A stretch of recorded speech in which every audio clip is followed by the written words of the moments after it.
भारत के प्रधानमंत्री श्री नरेंद्र मोदी जी का नाम हमारे देश के बच्चे बच्चे से लेकर बूढ़े व्यक्ति के दिलो दिमाग पर छाया हुआ है।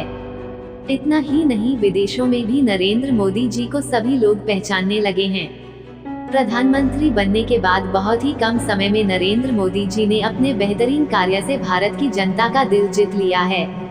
एक आम इंसान से लेकर प्रधानमंत्री बनने तक का सफर नरेंद्र मोदी जी के लिए काफी कठिनाइयों से भरा हुआ था। फिर भी बिना हार माने हर समस्याओं से लड़ते हुए वो आगे बढ़ते चले गए और देश के लिए कुछ कर गुजर जाने के जुनून ने उन्हें आज सबसे सफल व्यक्ति बना दिया, जिन्हें आज लाखों लोग अपना आदर्श मानते हैं। उनके बताए हुए हर नक्शे कदम पर चलते हैं।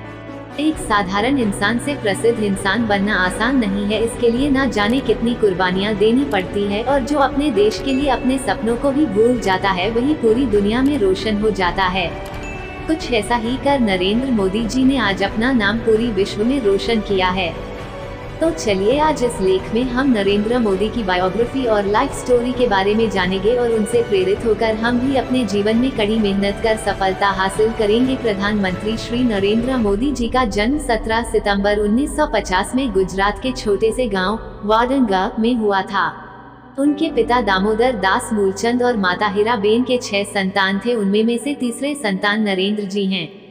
उनका परिवार बहुत ही गरीब था। उनके पिता सड़क पर व्यापार करते थे। उनका चाय की एक दुकान था और अपने पिता की सहायता करने के लिए नरेंद्र जी छोटी सी उम्र में ही उनका हाथ बटाया करते थे, और उनकी मां भी परिवार की आर्थिक स्थिति में मदद करने के लिए दूसरों के घरों में जाकर काम किया करती थी।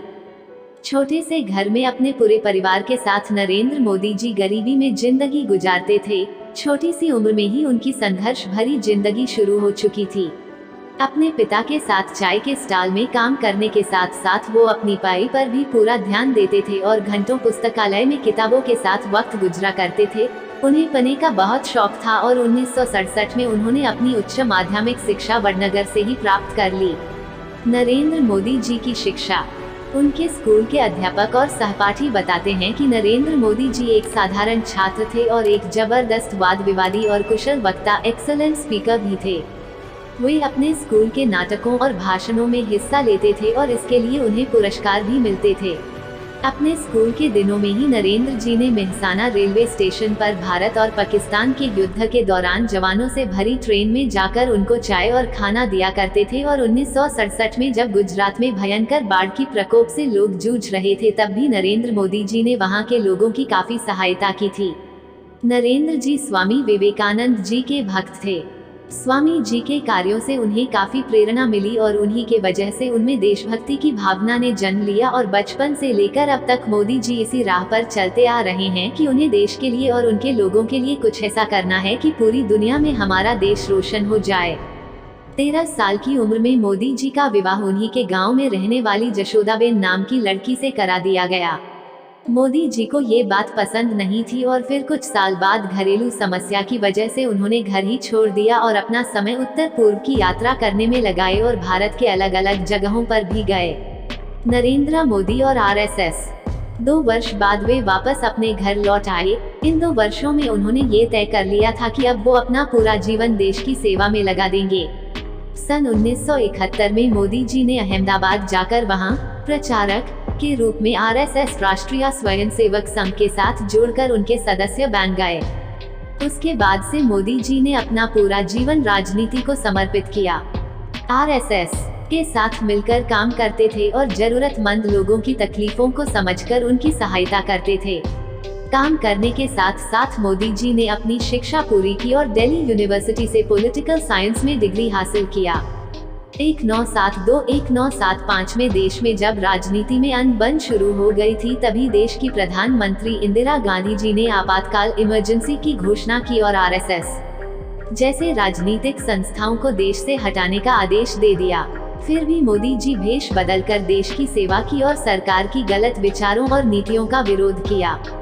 उसी दौरान उन्होंने एक किताब भी लिखी जिसका नाम था संघर्ष मां गुजरात इन इमरजेंसी, जिसमें उन्होंने गुजरात की राजनीति का वर्णन किया था। आरएसएस के सदस्य बनकर मोदी ने ईमानदारी से अपना काम किया और देश की सेवा की। उसके बाद उन्हें बीजेपी भारतीय जनता पार्टी में शामिल किया गया। उनके योगदान से बीजेपी को गुजरात चुनाव में काफी सहयोग मिला और उनके अद्भुत कार्य की वजह से बीजेपी में उनका कद बढ़ता रहा। नरेंद्र मोदी जी और गुजरात चुनाव। साल 2001 में गुजरात के मुख्यमंत्री केशुभाई पटेल की तबीयत बिगड़ने लगी थी, जिससे बीजेपी को आने वाली चुनाव के लिए भारी कीमत चुकानी पड़ी थी। और उसके बाद जब गुजरात में भयानक भूकंप आया तो पूरे गुजरात में भारी कहर सा टूट पड़ा और सब कुछ बर्बाद करके रख दिया। तब बीजेपी के वरिष्ठ नेताओं ने गुजरात के लोगों की सेवा करने के लिए नरेंद्र मोदी जी को मुख्यमंत्री के पद के लिए चुना गया और उन्हें मुख्यमंत्री बनाया गया। मोदी जी ने समझदारी और कुशलता से भूकंप राहत कार्य संभाला और महज 2 साल में गुजरात को भारत का सबसे बेहतरीन राज्य बना दिया। गुजरात के गांव-गांव में हर वो सुख सुविधा पहुंचाई गई जो अन्य राज्यों में सिर्फ शहरों में देखने को मिलते हैं। और सबसे बड़ी बात थी कि मोदी जी की वजह से गुजरात में बेरोजगारी कम हो गई। वहाँ के लोग मोदी जी के कार्यों से बेहद खुश थे और इसी की वजह से गुजरात की जनता ने मोदी जी को 4 बार लगातार मुख्यमंत्री के रूप में चुना गया। नरेंद्र मोदी और भारत चुनाव। जून 2013 के लोकसभा चुनाव में बीजेपी की ओर से नरेंद्र मोदी जी को प्रधानमंत्री उम्मीदवार घोषित किया गया। मोदी जी ने हर गांव, हर शहर में जाकर रैलियां की और अपनी मन की बात आम जनता के सामने रखी। उनके प्रेरणादायक भाषण को सुनने के लिए अनगिनत लोगों की भीड़ जमा हो जाया करती थी। उनके देशभक्ति विचारों और नामुमकिन कार्यों को मुमकिन कर दिखने की क्षमता को देखकर भारत की जनता ने नरेंद्र मोदी जी को अपना 15वां प्रधानमंत्री चुन लिया। देश के प्रधानमंत्री घोषित किए जाने के दिन से ही मोदी जी ने अपना सारा समय देश की प्रगति की ओर लगा दिया है। बहुत सारे विदेशी यात्राएं की, वहां के राष्ट्रपति और प्रधानमंत्रियों से मिलकर देश की प्रगति के बारे में बातचीत किया और भारत के साथ विदेशों का रिश्ता मजबूत बनाया। नई और बहुत सारी योजनाओं का स्थापना किया, जैसे स्वच्छ भारत अभियान, मेक इन इंडिया, प्रधानमंत्री जन धन योजना इत्यादि, जिससे देश भर में लोगों को काफी बदलाव देखने को मिला। और इन्हीं योजनाओं की वजह से आज भारत में काफी विकास भी हो रहा है। हाल ही में भ्रष्टाचार के खिलाफ लड़ने के लिए मोदी जी ने बहुत ही सख्त कदम उठाया और भारत के इतिहास में पहली बार पुराने 500 और 1000 के नोटों को बंद कर दिया। इससे आम जनता को परेशानी तो हुई, लेकिन उसके साथ साथ देश में छुपा हुआ काला धन सामने आने लगा। नरेंद्र मोदी जी ने अब तक एक भी छुट्टी नहीं लिया है और बिना थके और रुके हुए दिन में 18 घंटा काम करते हैं। अपने कामों के साथ साथ मोदी जी अपनी सेहत का भी पूरा ध्यान रखते हैं और प्रतिदिन योगा करते हैं। आज आपने क्या सीखा? ये थी नरेंद्र मोदी जी की बायोग्राफी और सक्सेस स्टोरी, जिससे हम सबको ये प्रेरणा मिलती है कि हमें हमेशा मेहनत और ईमानदारी से अपना काम पूरा करना चाहिए और स्वार्थहीन होकर जरूरतमंद लोगों की और अपने देश की सेवा करनी चाहिए। आशा करती हूँ कि आपको भी इस लेख से सीख मिलेगी और आपको ये वीडियो कैसी लगी हमें कमेंट करके जरूर बताएं। आपकी बातें सुनकर हमें बहुत खुशी मिलेगी।